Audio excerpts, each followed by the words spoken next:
love to keep it interactive, so send us your messages, your thoughts, your views on our WhatsApp platform, 0731 168 045. The number again is 0731 168 045. You can also follow and interact with at ZiFM Sport on Twitter. Now, news is that the Zimbabwe Davis Cup team are polishing up their preparations for the important World Group 2 playoff tie against Syria this weekend, and non-playing captain Gwinyai Tongoona has given his assurances that his team are not underestimating their opponents.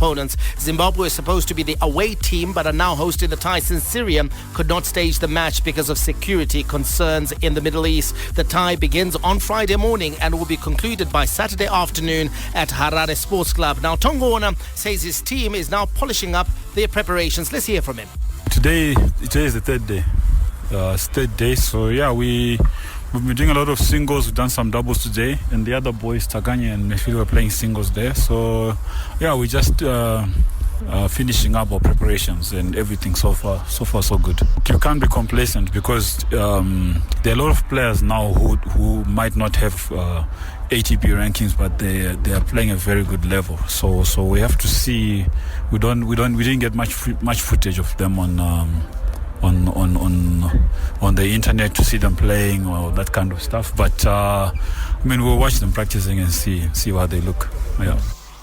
Zimbabwe have retained the same team that represented the country last year in the Davis Cup. The team is made up of Benjamin Locke, Courtney Locke, Takanyi Garanganga, Mehluli Sibanda, as well as Ethan Sibanda. We also had a chat with Benjamin Locke during today's practice session. Feeling great. Been playing just challenger tournaments this year, so that's been great for my game, and I've had some good success on the tour so far. So I had a really good schedule leading up to here. The last 3 events have been at altitude, so it was no change to the conditions, which was great. Normally it takes a couple of days to get used to the conditions here, so I think the preparations were excellent, and all my practices have been great so far, and I'm feeling fresh, which is the main thing. So we got 2 more practices left before the tie, and I think we'll be ready to go. Oh well, Takani has been focusing on singles. Mostly he's been playing a lot of singles points with Mifuli, and he's been playing very well. And I've been playing singles and doubles, so we're practicing a lot with my brother on the doubles. I think the doubles is a huge match this weekend because it can be the clincher, so we really want to focus on the doubles, and I'm very confident that we're all playing very well, and we're very well conditioned as a team, and everyone's healthy, which is the main thing. We're very confident. We have to stay relaxed, can't be too uptight for the match, but the main thing is we've put in the preparation, so I think the weekend's going to be a good one.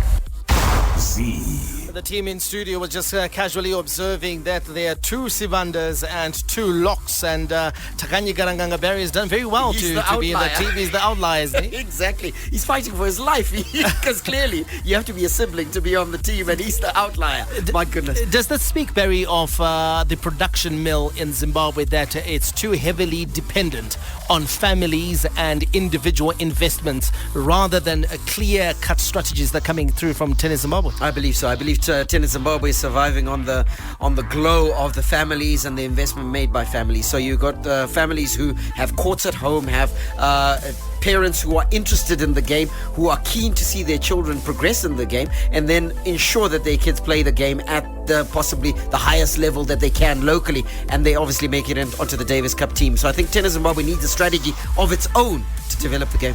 Pause, just taking a look at the rankings between the 2 countries. Zimbabwe ranked 64th in the world. Syria not too far behind. They're ranked 72, so this could be a lot closer than people anticipate.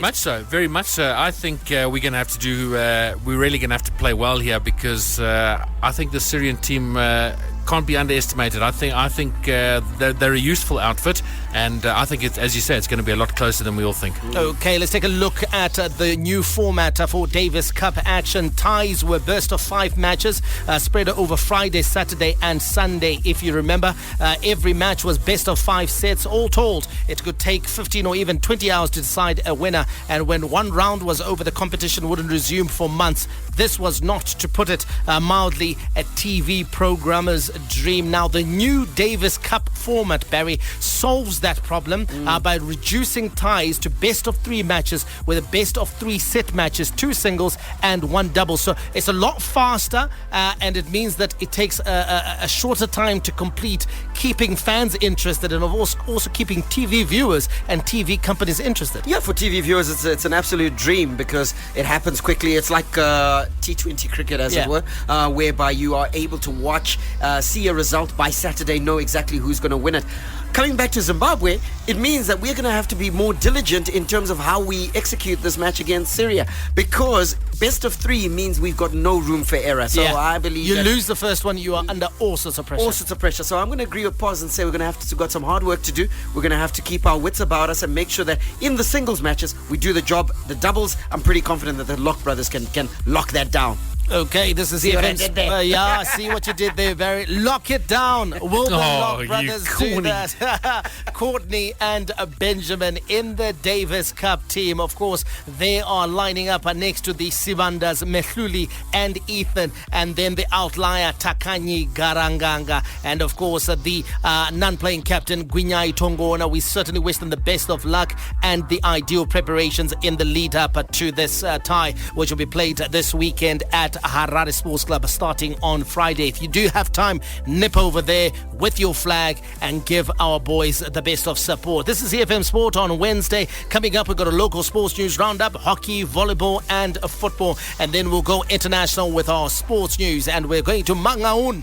We're not talking politics, we're not talking EFF, we're talking one-day international cricket in Bloemfontein between the Proteas and Australia. Hi, this is Benjamin Locke. I'm on the Zimbabwe Davis Cup team, and you're listening to ZiFM Sport.